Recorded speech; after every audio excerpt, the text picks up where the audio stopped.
38 करोड़ रुपया घपला, तो 124 करोड़ हम हमारे जैसे लोगों का ही तो है। हमारा पैसा बुढ़ापे के सहारे के लिए रखा था वो पैसा, और जब बुढ़ापे में ही हमारे काम नहीं आएगा, बाद में हमें मिलेगा ना मिले, क्या फायदा। किसी का 50 लाख है, किसी का 70,000 70 लाख है, किसी का 20 लाख है।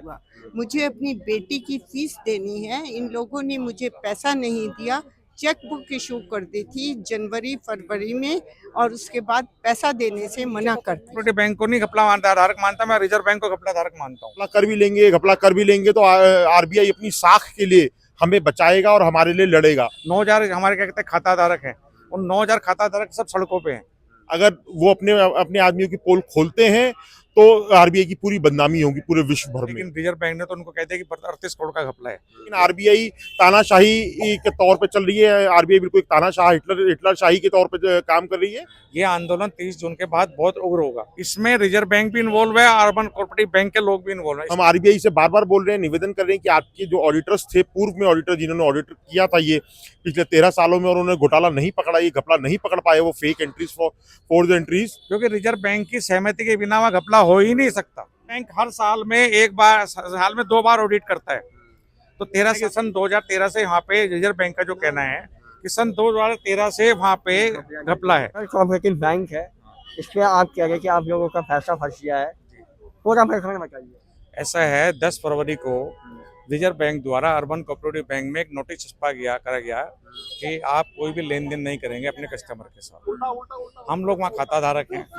मेरा खाता वहाँ सन 91 से, ठीक है ना, और मेरा सारा पैसा उस बैंक में, मेरी एफडी भी। अर्बन कोऑपरेटिव बैंक है, इसमें आप कह रहे हैं कि आप लोगों का पैसा फंस गया है, पूरा पैसा बताइए। ऐसा है, 10 फरवरी को रिजर्व बैंक द्वारा अर्बन कोऑपरेटिव बैंक में एक नोटिस छपा करा गया कि आप कोई भी लेन देन नहीं करेंगे अपने कस्टमर के साथ। हम लोग वहाँ खाता धारक हैं। मेरा खाता वहाँ सन 91 से, ठीक है ना, और मेरा सारा पैसा उस बैंक में, मेरी एफडी भी उस बैंक में, सारा सेविंग अकाउंट मेरा वहीं पे। बैंक ने एक बंद कर दिया रिजर्व बैंक के आदेश पे। इसमें रिजर्व बैंक भी इन्वॉल्व है, अर्बन कोऑपरेटिव बैंक के लोग भी इन्वॉल्व है, स्टाफ भी इन्वॉल्व है, जो वहाँ बोर्ड ऑफ डायरेक्टर्स है, चेयरमैन भी बोल रहे हैं राकेश मंगाई, उनका बेटा। ये परिवार पिछले 25 साल से वहाँ पे बैंक पे इनका एक अधिकार है। वहाँ चुनाव जब होते हैं, चुपचाप अंदर खाने चुनाव करा लेते हैं, अपना बार बार चेयरमैन बन जाते हैं। आज की तारीख में राकेश मंगाई जी का बेटा वहाँ पे चेयरमैन है, मुंबई। मेरा सीधा ये कहना है कि घपला इन सब लोगों की सहमति से हुआ ना। और रिजर्व बैंक के असल में इनका कहना है कि सन 2013 से यहाँ पे रिजर्व बैंक का जो कहना है कि सन 2013 से वहाँ पे घपला है। आज 26 है, 13 साल हो गए। रिजर्व बैंक हर साल में 2 बार ऑडिट करता है। तो 13 साल में कितनी बार ऑडिट हो गया? 26 बार ऑडिट कर चुका। तो क्या 26 ऑडिट में रिजर्व बैंक घपला नहीं पकड़ सका? आज उन्हें 26 में याद आई, क्योंकि वो घपला उस समय हो सकता है 5-7 करोड़ का, वो बढ़ते बढ़ते जब वो एक सीमा से पार हो गया। और मेरा तो कितने करोड़ का घपला हमें नहीं पता, एक फॉरेंसिक ऑडिट चल रही है, लेकिन रिजर्व बैंक ने तो उनको कह दिया कि 38 करोड़ का घपला है। लेकिन लगता नहीं है कि इतना घपला है, तो ऑडिट के बाद पता लगा फॉरेंसिक।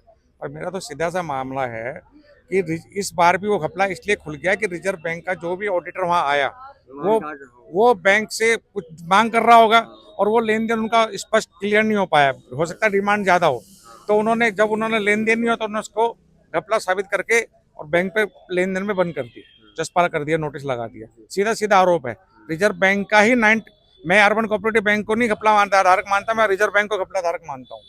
क्योंकि रिजर्व बैंक की सहमति के बिना वह घपला हो ही नहीं सकता। और रिजर्व बैंक आज की तारीख में सबसे पाक साफ बन के, बैंक में हम 9,000 हमारे क्या कहते हैं खाता धारक हैं, उन 9,000 खाता धारक सब सड़कों पे हैं। तो आपका कितना पैसा भी उस बैंक में जमा है? सर ये तो हम कन्फर्म खोल नहीं सकते चीजों। ये होगा ना कोई हमारा वहाँ पे देखो, बैंक 124 करोड़ रुपए का है। जो बैंक का मतलब वैल्यूशन है 124 करोड़ रुपए की है। 38 करोड़ रुपया घपला, तो 124 करोड़ हम हमारे जैसे लोगों का ही तो है। किसी का 50 लाख है, किसी का 70,000 70 लाख है, किसी का 20 लाख है, जिसकी जितनी गुंजाइश है। कुछ हमारे स्टाफ सरकारी उससे सर्व ऑफ इंडिया से रिटायर हुए, इन्होंने अपनी सारी जो जमा पूंजी है उसी बैंक में रखी हुई, रिटायरमेंट का पैसा वहीं रखा हुआ है। ये भाई साहब रिजर्व रिटायर हैं, ये इधर माता जी खड़ी है, वो रिटायर वो हैं, उनकी बेटी वहाँ विदेश पढ़ी, उनकी फीस नहीं जा रही। हम लोग जितने भी खाता धारक है, सबके कम से, मेरा मानना है 50 लाख से ऊपर वाले अकाउंट वाले और भी लोग हैं, है ना। अब वो रिजर्व बैंक ने बंद कर दिया। हमारा जब अगर 38 करोड़ का घपला 124 में, जो पैसा बैंक के पास कम से उसे तो लेन देन करे, कुछ परसेंटेज समय दिया होगा ना, इतने समय में जांच होने के बाद हम आपको पैसा वापस कुछ ऐसा कुछ समय नहीं दिया। 6 महीने की रोक लगा रखी है, 30 जून तक फॉरेंसिक होना है, ठीक है ना। अब फॉरेंसिक ऑडिट चल रहा है, फॉरेंसिक ऑडिट जरूरी है कि 30 जून में निमट जाए, क्या पता आगे बढ़ जाए। तो तब तक जनता को जो अब सुविधा हो रही है उसका कोई उसका कोई समाधान नहीं है। हम रिजर्व बैंक के महाप्रबंधक से भी वहाँ रिजर्व बैंक के बाहर हमने धरना लगाया। उसके बाद जब हमने पूरा धरना लगाया, वहाँ खूब हल्ला रुका, तो उसने हमारे 3-4 आदमी को, मतलब जो हमारे साथी हैं संघर्ष वाले, इन 3-4 साथियों को अंदर बुलाया और हमने उससे कहा कि आप हमें फौरी तौर पे 10%, 20% जो हमारा पैसा है उसे परसेंटेज में हमारे लिए खोल दो, जो हमारा काम चल जाए। उसने वो नहीं मानी, ठीक है ना। फिर हम दोबारा मिलने गए एक बार, फिर हमने उससे रिक्वेस्ट करी। पहले उसने कहा अच्छा मैं आश्वासन देती हूँ, उसके बाद दोबारा मिलने गए, उसने उस पर भी रिस्पॉन्स नहीं किया। अब हम लोग जाते हैं तो वहाँ गार्ड खड़े हुए, हमें रिजर्व बैंक के अंदर घुसने नहीं दिया जाता है ना। यही स्थिति अर्बन कोऑपरेटिव वाले ये कह के हाल डाल दे कि हमारे पास तो कुछ है ही नहीं जी, हमें तो अगर बैंक वहाँ से क्या कहते आदेश कर देगा तो हम इसको खोल देंगे। अगर ये जांच पूरी हो जाती है तो फिर आप लोग को अपने अकाउंट वगैरह वहाँ से बंद करवा दोगे, क्योंकि इसका भी डर होता है ना बैंक। देखो एक बात सुनो, आज बैंक ने तो हमें सड़क पे खड़ा कर ही दिया ना।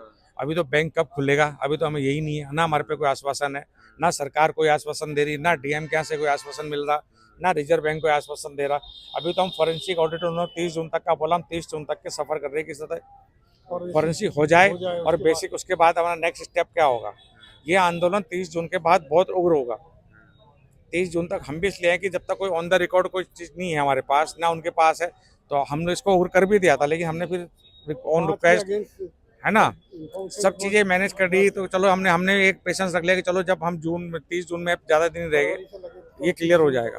लेकिन अगर 30 जून तक इस पे फॉरेंसिक ऑडिट के बाद कोई समाधान नहीं निकला तो हमें सड़कों पे अपने परिवारों के साथ धरना प्रदर्शन, भूख हड़ताल और हो आपने कितने खाता धारक बताए? 9,000 लोग सीधी तरह से प्रभावित है। और कुछ लोगों से बात करते हैं। मैम, आपका कितना रुपए है बैंक में? मेरा बैंक में अकाउंट है, ये 30-32 साल पुराना अकाउंट है। हस्बैंड का अकाउंट था और हस्बैंड की डेथ हो गई, तो उसके बाद मेरे नाम ट्रांसफ़र हुआ। मुझे अपनी बेटी की फ़ीस देनी है, इन लोगों ने मुझे पैसा नहीं दिया। चेक बुक इशू कर दी थी जनवरी फरवरी में और उसके बाद पैसा देने से मना कर दिया। मेरे को अपनी मेरी बेटी जो कि लंदन बिजनेस स्कूल से MBA कर रही है, उनकी 2 टर्म की फ़ीस रुकी हुई है। 2 टर्म की फ़ीस रफली 63 और 73,000 के बीच में है। वो US डॉलर में हमको पे करनी है, इंडियन करेंसी को हमको US डॉलर में कन्वर्ट कराना है, फिर उसके बाद फाइन भी देना होगा। अदरवाइज उनकी जून तक अगर फीस नहीं जमा हुई तो उन लोगों ने, यूनिवर्सिटी ने कह दिया है कि हम रिजल्ट विदहेल्ड कर देंगे। मैम, आपका कितना रुपए है बैंक में? और ये मेरा तो 50 लाख है, 50 लाख। इस समय मेरी एज भी इतनी हो गई है। अब बुढ़ापे में हमारा पैसा, बुढ़ापे के सहारे के लिए रखा था वो पैसा, और जब बुढ़ापे में ही हमारे काम नहीं आएगा, बाद में हमें मिलेगा ना मिले, क्या फ़ायदा। इस समय मेरी 75 साल से भी ऊपर उम्र हो गई है, पैसा मेरा मारा गया है यहाँ पे और मैं कुछ नहीं कर पा रही। मेरे पास एक पैसा नहीं है, मकान गिरने वाला है, मकान बिल्कुल जर्जर हालत में है। कौन उसकी मरम्मत कराएगा, कौन उसको वो देखेगा। मेरे पास खाने के लिए भी पैसा नहीं रहा और कब से हम पुराना बैंक था इसलिए हमने यहाँ जमा करे हुए थे पैसे, लेकिन हमें क्या पता था कि ये धोखाधड़ी हो जाएगी हमारे साथ ऐसे। अभी के काफ़ी ज़्यादा केओस इस समय हो गया, इकोनॉमिक केओस। सर, आपका नाम? मेरा नाम अचिन गुप्ता है। सर, आपका कितना पैसा है इस बैंक में? देखिए, मैं सिर्फ अभी यहाँ पर अपने नहीं खड़ा हूँ, मैं पूरी जनता जो है हमारे साथ, लगभग जो 9,000 खाता धारक है उनके साथ लड़ रहा हूँ। इसलिए मैं अपना आंकड़ा रख करके अपना दुख दर्द नहीं रोना चाहूँगा। मैं जो मेरे साथ 9,000 लोग हैं, मैं उनका आंकड़ा बताना चाहूँगा। लगभग उन सबका मिलाकर के 124 करोड़ रुपये है। और देखिए, प्रतीत ऐसा होता है कि सैया भाई कोतवाल तो डर काहेगा। तो बैंक ने और जो RBI ने है मिलकर के, जो इनके ऑडिटर्स ने घोटाला किया है, वो इसी दम पे किया है कि RBI के ऑडिटर्स को भी शायद पता था कि हम ये घोटाला कर भी लेंगे, घपला कर भी लेंगे, तो RBI अपनी साख के लिए हमें बचाएगा और हमारे लिए लड़ेगा। और आज हो भी वही रहा है कि हम RBI से बार बार बोल रहे हैं, निवेदन कर रहे हैं कि आपके जो ऑडिटर्स थे, पूर्व में ऑडिटर जिन्होंने ऑडिट किया था ये पिछले 13 सालों में, और उन्होंने घोटाला नहीं पकड़ा, ये घपला नहीं पकड़ पाए, वो fake entries for the entries, उनके खिलाफ आप कार्रवाई करिए, उनके खिलाफ आप FIR दर्ज कराएं, उनके खिलाफ जांच बिठाएं, लेकिन वो साफ इनकार कर देते हैं कि हमारा कोई इसमें घोटाले में कोई भी व्यक्ति, हमारा कोई भी एम्प्लॉय इसमें शामिल नहीं है, क्योंकि उनको भी पता है उनके हाथ पूरे काले हैं इस घोटाले में। अगर वो अपने आदमियों की पोल खोलते हैं तो RBI की पूरी बदनामी होगी पूरे विश्व भर में, और शायद इंटरनेशनल लेवल पे भी ये बात जाएगी कि RBI के अधिकारी भी इस तरीके के घोटाला करते हैं। इसी वजह से उनके जो ऑडिटर्स हैं उनके हौसले बुलंद हो चुके हैं। सर जो 9,000 खाता धारक है जिनका इतना पैसा फंसा हुआ है, तो जब तक इसकी जांच नहीं होती तो उनके लिए कुछ टेम्पररी व्यवस्था का कोई समाधान है? अभी तो देखिए, अभी तक तो समाधान बहुत है, लेकिन RBI तानाशाही के तौर पे चल रही है। RBI बिल्कुल एक तानाशाह हिटलर शाही के तौर पे काम कर रही है। वो किसी भी प्रकार की हमसे वार्ता ही नहीं कर रही है। हमसे तो छोड़िए, वो बैंक से भी वार्ता करने को राजी नहीं है कि समाधान करे, एक रिव्यू कमेटी बनाए, हर हफ्ते या 15 दिन में हमसे बैठे और बैंक के साथ बैठ करके कोई समाधान निकालने के लिए इस पर कोशिश करे। मतलब RBI बेसिकली चाहते ही नहीं कि घोटाला खुले। कुल मिलाकर के बात यह है। घोटाला नहीं खुलेगा पर आप लोगों का पैसा जितने समय तक फंसा है उससे आपको जो सुविधा हो रही है उससे जिम्मेदारी कौन लेगा? देखिए, वही तो जिम्मेदारी तय करने वाली बात है। आज इसीलिए हम बार बार अब जिलाधिकारी महोदय ही हमें एकमात्र रास्ता दिख रहे हैं कि जिलाधिकारी महोदय के आगे हम अपनी बात रखें। अपने सब बुजुर्ग हमारे साथ आए हैं, कुछ हमारे पेंशन धारक हमारे साथ आए हैं, तो वो अपनी बात रखेंगे आज सब अपने उनके सामने। और DM साहब से भी मुलाकात हुई सर से? नहीं, अभी नहीं हुई है। अभी हम उसके लिए वेटिंग में खड़े हुए, 5-10 मिनट में शायद नंबर आने वाला है, तो उसके बाद जिलाधिकारी महोदय से वार्ता की जाएगी, उनके समक्ष अपना दुख दर्द प्रस्तुत किया जाएगा। तो चलिए, ये कुछ खाता धारक थे जिनके साथ लगभग 9,000 खाता धारक इस बैंक में ऐसे हैं जिनके साथ 124 करोड़ रुपए उनका बैंक में फंसा हुआ है। और ये कहीं ना कहीं सोचने वाला विषय है। और बैंकिंग सिस्टम की हम जब बात करते हैं इस देश में, ट्रस्टवर्दी बैंक कैसे ट्रस्ट जीतता है लोगों का, ये एक उसका एग्जाम्पल है। आप जिस बैंक में इन्वेस्ट करते हैं पैसा, उसमें आप सोच समझ कर इन चीज़ों को, अपना जो पैसा है उसे एक अच्छे भरोसेमंद बैंक में जमा करें। धन्यवाद।